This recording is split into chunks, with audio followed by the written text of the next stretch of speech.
Tá novinha delícia, ela tá de marquinha de fita, ela não suga minha cabeça, da cabeçada ela é pica. Tá novinha delícia, ela tá de marquinha de fita, ela não suga minha cabeça, da cabeçada ela é pica. Tá novinha delícia. So good morning मेरे प्यार प्यारे cute से भाइयों बहनों, तो कैसे हो तुम लोग। होप करता हूँ तुम में से एक ना एक बंदा होगा बिल्कुल बढ़िया। तो भैया आगे भी रहना बिल्कुल बढ़िया। तो थंबनेल से तुम्हें पता चल गया होगा। तो भाई लोग पहली वीडियो आ गई हमारी क्लास 12th की, जिसमें मैं जो क्लास 12th के चैप्टर्स है उनको पहले क्लियर करूँगा, अकाउंटेंसी के भी। देखो भाई मेरी क्लास 12th बहुत अच्छी गई थी, मतलब मैंने बहुत इंटरेस्ट के साथ पढ़ा था। 11th में मैंने इंटरेस्ट के साथ नहीं पढ़ा था, बट फिर बाद में मैंने पढ़ा था क्योंकि मुझे टीचर्स बहुत अच्छे मिल गए थे, जिसकी वजह से भाई मेरी 12th बहुत अच्छी गई थी, जिसकी वजह से मेरा बहुत इंटरेस्ट था भाई अकाउंटेंसी में, स्पेशली बिज़नेस में भी मेरा बहुत ज़्यादा इंटरेस्ट था, इकोनॉमिक्स में भी था। तो भाई तुम बिल्कुल सही हो। अब मैं तीनों सब्जेक्ट्स के ऊपर वीडियो बनाऊंगा, तुम डरना मत भाई। 11th की भी जो साइमल्टेनियसली हम चला रहे हैं ना सीरीज़, वो भी चलती रहेगी, पर मैं 12th के सारे सब्जेक्ट पढ़ाऊँगा। 11th में मोस्ट प्रोबेबली मैं हो सकता है सिर्फ अकाउंटेंसी पढ़ाऊँ, बट 12th के तो भाई सारे के सारे पढ़ाऊँगा, क्योंकि भाई 12th बहुत मज़ेदार क्लास है। तो चलो भाई शुरू करते हैं।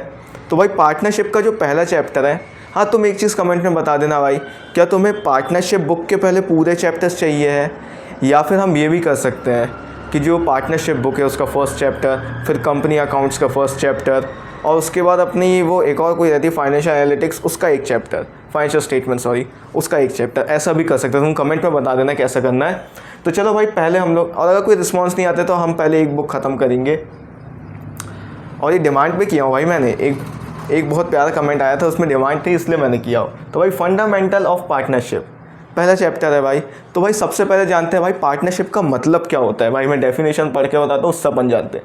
In accounting a partnership is a business structure, ये एक टाइप ऑफ बिजनेस होता है जिसमें दो या दो से अधिक लोग एग्री करते हैं, individuals agree to own operate business activity together.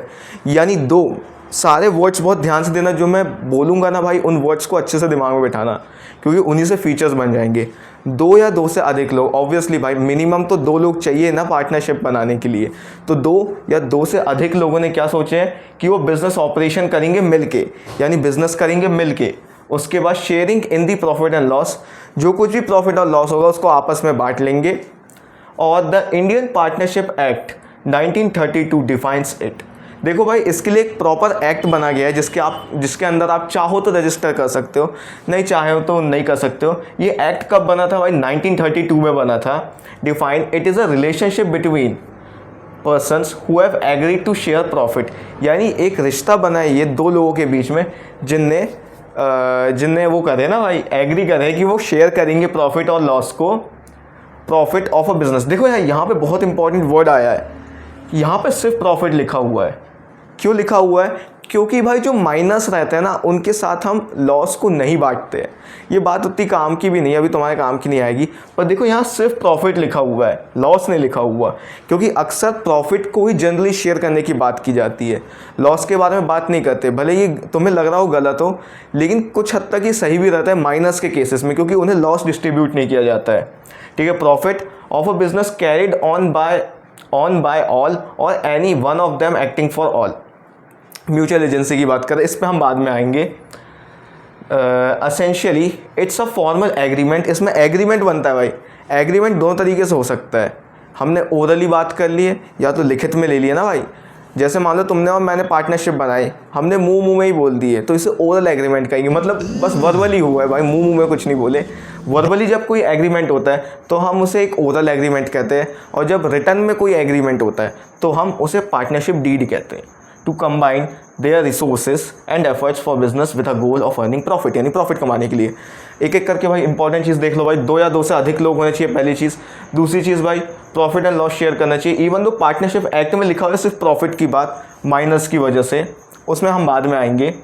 Business carried on by all और any one of them acting for all, यानी म्यूचुअल एजेंसी।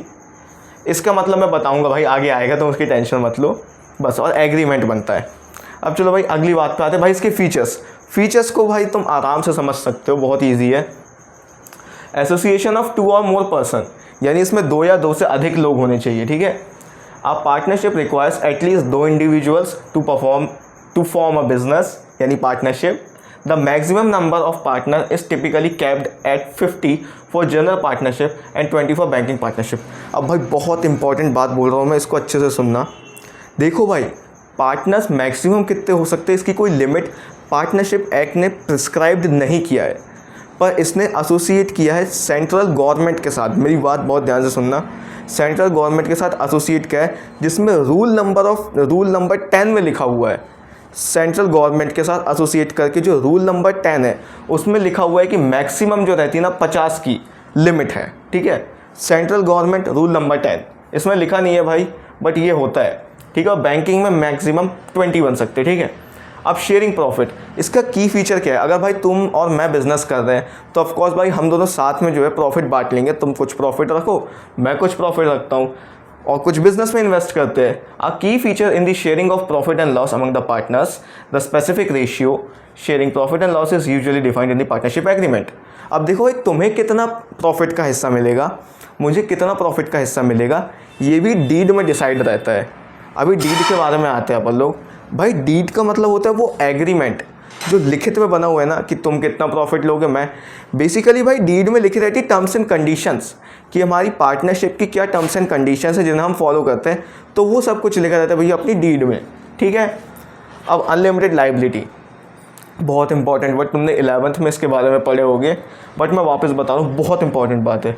जो भाई पार्टनर्स की लाइबिलिटी रहती है ना, वो अनलिमिटेड रहती है। अनलिमिटेड मतलब अगर मान लो हमारा दिवाला निकल जाता है, मान लो कि हमारा बिज़नेस ख़त्म हो गया, तो अब क्या होगा? अब जो पैसा है, अब मान लो किसी थर्ड पार्टी से हमने मान लो 1 लाख का लोन लिए थे और हमारे बिज़नेस के एसेट को मिला के सिर्फ 90,000 है, कि अब जो पार्टनर्स हैं ना उनको अपने पर्सनल एसेट बेच के वो 10,000 का बैलेंस भी कवर करना रहता है। यानी अगर भाई देखो एक बार, partner in general partnership have unlimited liability meaning that their personal asset are responsible for the debts and obligation of the business. अब भाई अगर लोन लिए थे इन लोगों ने, अब रीपे नहीं कर पा रहे, पूरे बिजनेस के एसेट बेच बाच दिए तब भी रीपे नहीं कर पा रहे, तो इनके पर्सनल एसेट पे बात आ जाएगी। बस याद रखना 2 या 2 से अधिक पार्टनर होने चाहिए, मैक्सिमम 50 है। मतलब पार्टनरशिप ने तो एक्ट ने डिसाइड नहीं किया है, पर भाई हमारी जो सेंट्रल गवर्नमेंट है उसके रूल नंबर 10 में लिखा हुआ है कि भाई मैक्सिमम नंबर 50 होंगे, प्रॉफिट और लॉस शेयर करते हैं, अनलिमिटेड लाइबिलिटी हो, यानी पर्सनल एसेट पे बात आ सकती है। म्यूचुअल एजेंसी, म्यूचुअल एजेंसी का क्या मतलब होता है भाई, कि जो पार्टनर रहता है ना वो एक एजेंट भी बन सकता है और वो एक प्रिंसिपल भी बन सकता है। प्रिंसिपल एजेंट का क्या मतलब है भाई, मान लो ABC 3 पार्टनर्स है, ठीक है। अब क्या हुआ, ए को किसी कारणवश वो नहीं जा पाया, कोई इंपॉर्टेंट थर्ड पार्टी के साथ मीटिंग हो रही थी, तो BC जो है ना भाई, BC जो है ना भाई वो रिप्रेजेंट करेंगे ए को। तो अब जो ए है ना वो प्रिंसिपल बन गया है और BC जो है वो एजेंट बन गए। सेम चीज़ यही होगी, अगर मान लो किसी कारणवश BC नहीं जा पाए और ए अकेला गया, तो वो एक एजेंट बन जाएगा और वो जिनको रिप्रेजेंट कर रहा है, यानी AB को भी, तो वो लोग हमारे प्रिंसिपल बन जाएंगे, ठीक है। अब लॉफुल बिजनेस, अब भाई तुम ड्रग्स की स्मगलिंग करोगे, गलत काम करोगे, तो भैया उसको हम पार्टनरशिप थोड़ी मानेंगे। तुमने देखे हो वो बहुत सारी इंडियन मूवीज़ में तो ये होता है, बॉलीवुड मूवीज़ में यही होता है भाई, कि बेसिकली वो पार्टनरशिप बनाते हैं पर वो अनलॉफुल बिजनेस के बनाते हैं। जैसे भाई लाल चंदन की लकड़ी का वो स्मगलिंग होती थी और भी बहुत सारी चीज़ें, ड्रग्स की डीलिंग होती थी। तो भाई ये सब चीज़ें जो है ना भाई, partnership must be form and करी, और लीगल बिजनेस एक्टिविटी, लीगली वो सही होना चाहिए। एक्टिविटीज़ लाइक स्मगलिंग करना, ब्लैक मार्केटिंग करना, ये सब कंसीडर नहीं किया जाएगा। तो फिर तुम पार्टनरशिप, अगर मान लो भाई तुमने ड्रग की तुम स्मगलिंग कर रहे हो और मान लो कि तुम्हारे पार्टनर तुम्हें धोखा दे दिया और भग गया, तुम केस भी नहीं ठोक सकते उसके ऊपर। क्यों नहीं ठोक सकते? तुम्हारा बिजनेस ही इलीगल था, इलीगल बिजनेस नहीं कर सकते भाई। एग्रीमेंट बहुत इंपॉर्टेंट वर्ड, ये बहुत ज़्यादा इंपॉर्टेंट वर्ड है। एग्रीमेंट यानी टर्म्स एंड कंडीशंस। भैया हमारी पार्टनरशिप डिसाइड हुई थी, हम आधा प्रॉफिट बांटेंगे, हम इतना इंटरेस्ट ऑन ड्राइंग चार्ज करेंगे, इतना इंटरेस्ट ऑन कैपिटल चार्ज करेंगे, वेरियस। अब देखो भाई अगर क्या होता है, अगर मान लो पार्टनरशिप डीड तुमने नहीं बनाए तो तुम्हारी वो टर्म्स एंड कंडीशंस बनी नहीं है, कि भाई प्रॉफिट कैसे बंटना है। पहले मैं तुम्हें बताता हूँ पार्टनरशिप डीड में क्या क्या होता है। तुम्हें पता चल गया है कि भाई प्रॉफिट कैसे डिवाइड किया जाता है, रेन्यूमरेशन कितना मिलेगा, interest on drawing, interest on capital, इन सबका परसेंटेज क्या रहेगा। तो भाई ये सब चीज़ें रहती है ना भाई, ये अपन पार्टनरशिप डीड में डिसाइड करते हैं, उसमें लिख के रखते हैं टर्म्स एंड कंडीशंस। बट अगर डीड ही नहीं बनी तो तुम इन सब कंडीशंस में करोगे। अब भाई प्रॉफिट एंड लॉस आया, अब किस रेशियो में बांटोगे। अब भाई अब मान लो कि इसमें कोई झगड़ा हो गया इस बात को लेके, तो इसी कन्फ्लिक्ट से बचने के लिए पार्टनरशिप डीड की एब्सेंस पे हमारा पार्टनरशिप एक्ट 1932 रोल पे आता है। ये बताता है कि इस पर्टिकुलर सिचुएशन में तुम्हें क्या एक्शन लेना है, क्योंकि फिर वो लीगली बाउंड हो जाते हैं कि उन्हें उसे फॉलो करना ही पड़ेगा, क्योंकि डीड नहीं बनी है तो अब लीगली बाउंड है कि अब इसे फॉलो करना ही पड़ेगा। तो अगर मान लो डीड नहीं बनी है तो जो प्रॉफिट और लॉस रहता है ना भाई, वो इक्वली शेयर किया जाता है रिगार्डलेस कि उनका कैपिटल कॉन्ट्रीब्यूशन कितना है। This is a default rule जो पार्टनरशिप डीड के, if a partnership deed exist it can specify a different ratio. अब मान लो भाई तुमने और मैंने बिजनेस करे थे, सॉरी पार्टनरशिप बनाया तुमने और मैंने। अब क्या हुआ, हम लोगों ने डीड बनाया ही नहीं। मैंने लगाया था भाई 1 लाख रुपए, तुमने लगाए थे भाई 50,000 रुपये बिज़नेस में। अब क्या हुआ भाई, डीड तो बनी नहीं थी। मैंने बोला भाई मैंने 1 लाख रुपए लगाया हूँ, अब तो गलत है भाई, मैं ज़्यादा प्रॉफिट का हिस्सा लूँगा। तुमने बोले भैया हमने कम लगाया, हम कम लेंगे। पर डीड नहीं बनी थी तो पार्टनरशिप एक्ट क्या बोलता है कि भैया तुम्हें इक्वली बांटना पड़ेगा। हमें कोई फ़र्क नहीं पड़ता किसने ज़्यादा कैपिटल कॉन्ट्रीब्यूट किया, किसने कम कैपिटल कॉन्ट्रीब्यूट किया है, इसको कोई फ़र्क नहीं पड़ता है। ठीक है, तो अब क्या होगा, अब मान लो आया कितना, मान लो 50,000 का प्रॉफिट आया, तो तुम 25,000 रख लोगे, मैं 25,000 रख लूँगा। अब कोई चूंचाई नहीं होगी। क्यों नहीं होगी चूंचाई, क्योंकि भाई डीड ही नहीं बनी थी। अगर डीड बनती उसमें स्पेसिफिक रेशियो डिसाइड रहता कि भैया इसने ज़्यादा दिया है तो हम एक काम करते हैं, कितना ले लो, 3:1 का रेशियो ले लेते कि भाई मैं प्रॉफिट का 3/4 हिस्सा रखूँगा, तुम 1/4 हिस्सा रखना, ठीक है। तो ये ऐसा होता अगर पार्टनरशिप डीड बनती, पर नहीं बनी है।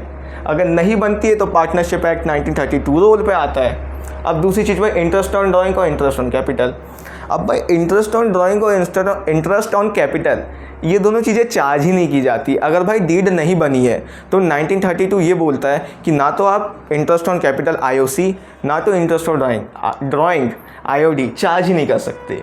तो ये बोलता है भाई, यानी पहली चीज़ अगर डीड नहीं बनी है तो पहली चीज़ जो प्रॉफिट रहेगा वो इक्वली बढ़ जाएगा। दूसरी चीज़ भाई वो इंटरेस्ट ऑन ड्राइंग और इंटरेस्ट ऑन कैपिटल दोनों ही चार्ज नहीं हो सकते। पार्टनर एनुमरेशन, अगर मान लो भाई पार्टनर ने अपने लिए कोई एक्स्ट्रा ऑर्डिनरी काम किया है तो अगर भाई डीड नहीं बनी है तो पार्टनर्स के साथ भी धोखा हो जाएगा, उनको रेन्यूमरेशन नहीं मिलेगा। ये 1932 एक्ट कहता है भाई, उसमें ये लिखा हुआ है भाई कि अगर तुमने डीड नहीं बनाए हो तो ये सब चीज़ें होगी कि भाई जो रेन्यूमरेशन है ना, no partner is entitled to a salary और commission for their work in the business. There is a crucial point as a partnership deed can specify remuneration for partner who actively participate in the business. यानी कि भाई जो partners रहेंगे उनको कोई remuneration नहीं मिलेगा, ठीक है, किसी भी प्रकार का, चाहे वो सैलरी हो, उन्हें एक्स्ट्रा ऑर्डिनरी काम करे, उन्हें सैलरी चाहिए, कमीशन चाहिए, तो कुछ भी नहीं मिलेगा। उनको कितना मिलेगा, उनको सिर्फ, देखो भाई मम्मी घर पे है, मैं कुछ नहीं कर सकता हूँ, I am stuck with this. अब उनकी मिक्सी चलने दो यार, मैं एडिट करके काट दूंगा, बट नहीं काटूंगा, तुम्हें परेशान करूँगा मैं, ठीक है भैया। तो उन लोग को भाई रेन्यूमरेशन नहीं मिलेगा, ओके। अगर डीड स्पेसिफाई करती है रेन्यूमरेशन के बारे में तभी मिलेगा कि पार्टनर्स को मिल सकता है रेन्यूमरेशन, तभी मिल सकता है। वही लोन, अब भाई ये बात बहुत ध्यान से सुनना, अगर ये बात तुमने ध्यान से सुन ली तो तुम्हारी नहीं आ पा रहे। अगर मान लो पार्टनर ने फर्म को लोन दिया है, मान लो कि भाई बिजनेस को चाहिए था पार्टनर, फर्म, देखो भाई पार्टनरशिप को हम, जो पार्टनरशिप का बिजनेस क्रिएट होता है ना उसे हम फर्म कहते हैं, और जो उसमें ऑपरेट करने वाले पार्टनर्स होते हैं उन्हें पार्टनर्स कहते हैं, ठीक है। अब मान लो जो फर्म है उसको पैसा चाहिए था, पार्टनर्स ने उनको दे दिया, भाई चलो चाहिए था दे दिया हमने। पार्टनर मतलब भाई जो फर्म थी ना उसको लोन की ज़रूरत थी, पार्टनर ने बोला, पार्टनर ने बोला अरे भाई मैं दे दूंगा भैया, देखो जी हम जो है दे देंगे भैया ये लोन भाई, तो उनने लोन दे दिया। अब लोन दिया तो क्या हुआ भाई, अब उसने लोन दिया है, हर एक लोन पे इंटरेस्ट चार्ज होता है, तो इस लोन पे भी इंटरेस्ट चार्ज होगा। तो अगर मान लो ये लोन ऑफ इंटरेस्ट जब पार्टनर ने दिया है फर्म को, ये डिसाइडेड नहीं है तो 6% लगेगा। अब तुम बोलोगे अगर मान लो फर्म ने लोन दे दी किसी पार्टनर को तो उसका कुछ इंटरेस्ट का कुछ ऐसा स्पेसिफाइड है ही नहीं। अगर मान लो डीड नहीं बनी है और ऐसा कुछ नहीं लिखा है कि भैया जो पार्टनर ने लोन दिया है फर्म को उस पर इंटरेस्ट कितने % चार्ज होगा, तो 6% चार्ज होगा। वापस देख लो भाई, नो रेन्यूमरेशन और लोन जो है जो पार्टनर ने दिया है फर्म को, the loan which has been given by partner to the firm, the percentage of that particular loan will be charge 6%। ठीक है, this is specific provision in absence of partnership deed. जब partnership deed नहीं बनेगी तब अपन लोग को इसको follow करना पड़ेगा। यानी भाई अगर तुमने डीड नहीं बनाया ना तो तुम्हें इन सब चीज़ों का भुगतान करना पड़ेगा। रेन्यूमरेशन नहीं मिल रहा है, आईओसी नहीं मिल रहा है, आईओडी नहीं मिल रहा है, इसलिए डीड बनाना बहुत ज़्यादा ज़रूरी भी है। और ये उन लोग के लिए भी अच्छा है भाई जो नहीं पता भाई उनको।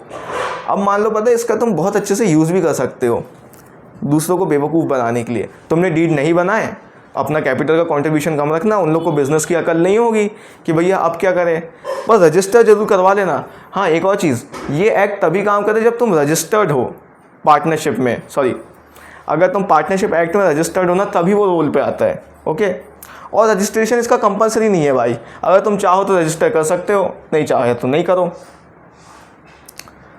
तो भैया आज की वीडियो के लिए बस इतना ही था भाई। मैं अभी जो है थोड़ा थोड़ा टॉपिक जो है एक्सप्लेन कर रहा हूँ।